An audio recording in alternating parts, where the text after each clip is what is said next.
শীতে মা বাবার ঘুম হয় না। মা জানালাটা খুইলা ডাকে, আব্দুর রহমান, এত আরামের কম্বল গাই দিয়া ঘুমাইলি, মার খবর নিলি না।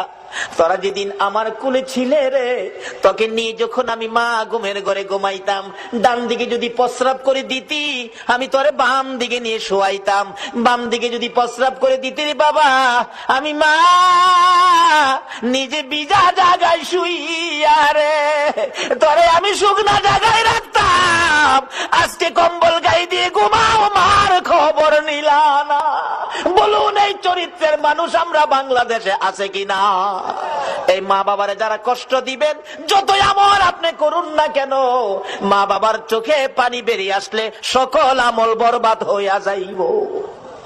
কত আমল করবেন, কত নেকি কামাইবেন? মুফতি মুহাদ্দিস মুফাসসির, মক্কা মদিনার ইমাম যদি হও, মায়ে যদি সুতা পরিমাণ কষ্ট দাও, সব